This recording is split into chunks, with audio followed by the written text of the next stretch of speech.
Hello, The One and Only Family by Catherine Applegate.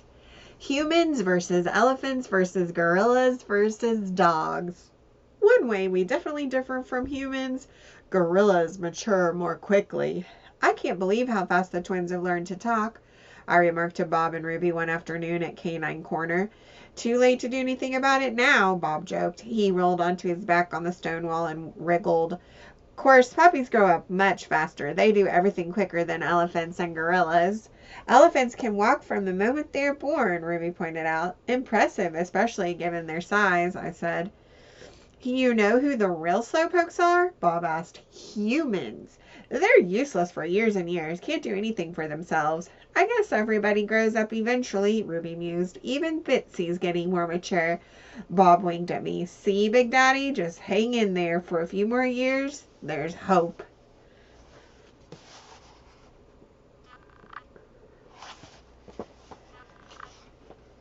Bugs. They're wearing me out today, Kenyani says this morning, nodding toward the twins as I join her on our favorite rock.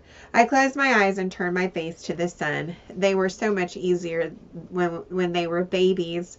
I can feel Kenyani's look boring into me like a termite into a tunnel. For you, they were easier, maybe, she says, giving me a playful shove. I should probably rephrase that, I say, recalling how Kenyani carried both babies day and night, month after month.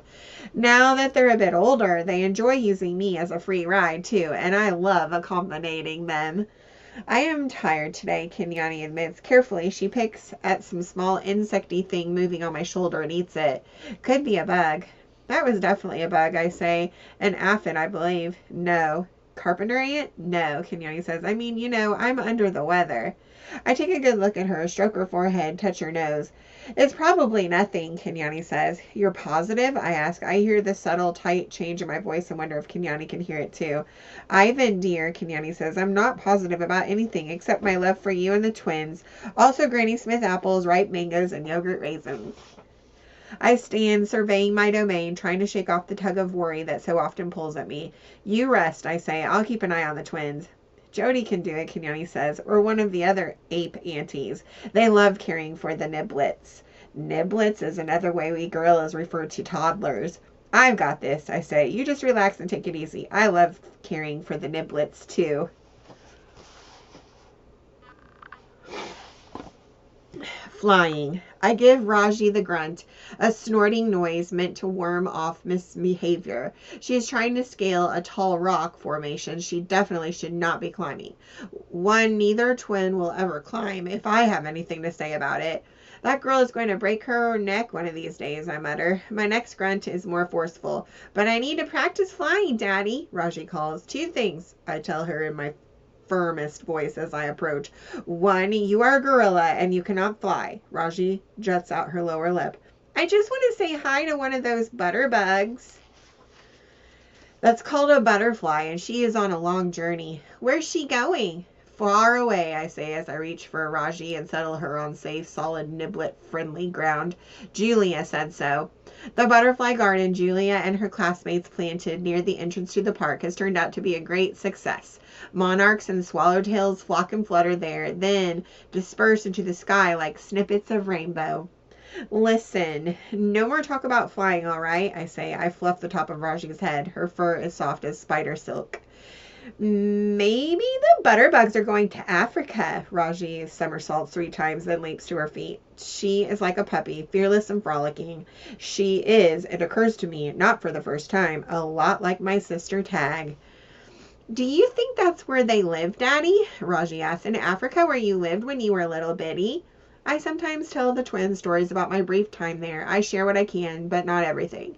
Not even close to everything. Raji doesn't wait for my answer. Instead, she rolls down the hill straight into her brother, who laughs with delighted annoyance. Dizzy Tizzy, Raji announces. I watch the twins spin like winged seeds whirling down from maple trees, and I wonder if there's some way I can ensure this moment will last forever.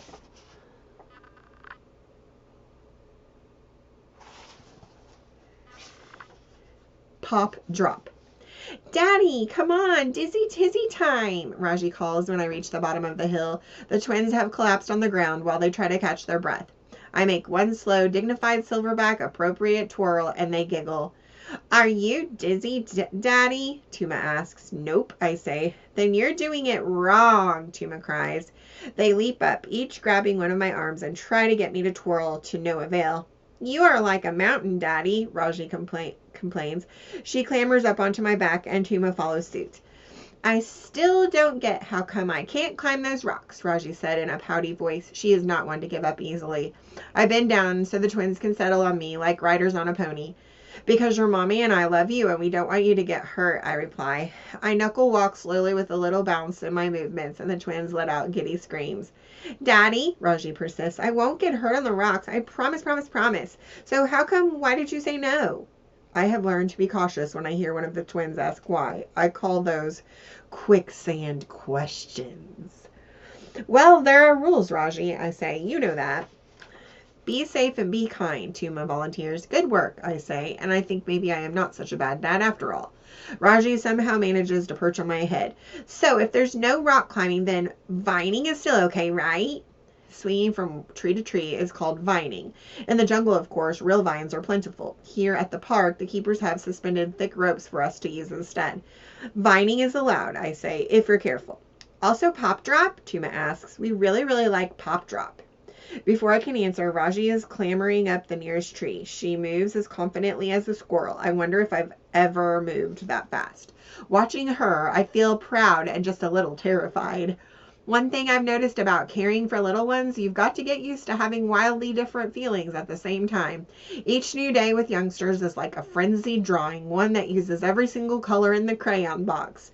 Raji scrambles toward, of course, the highest possible branch directly over my head. Tuma leaps off my back. Pop drop, pop drop, pop drop, he chants. I really wish you would, I begin, but Raji is already swinging one-armed from the branch. Ready, Daddy? She calls, and I nod, and before anyone could do anything to stop her, me included, Raji is plunging to earth. Whee! She calls, and her brother lets out a whoop. And Raji lands, as she always does, safely in my arms.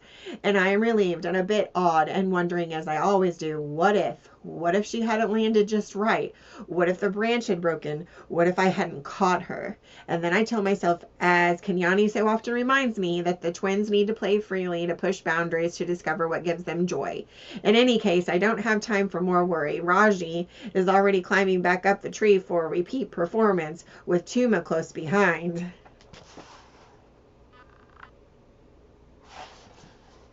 I am not a meerkat.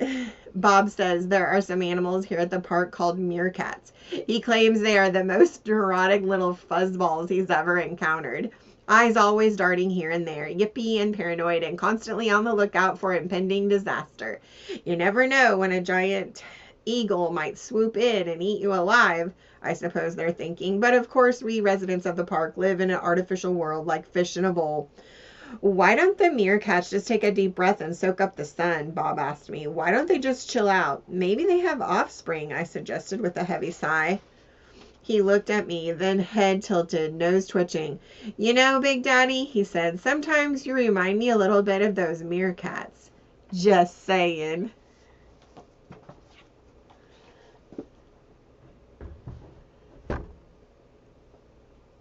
Chef Smurf. Goodbye.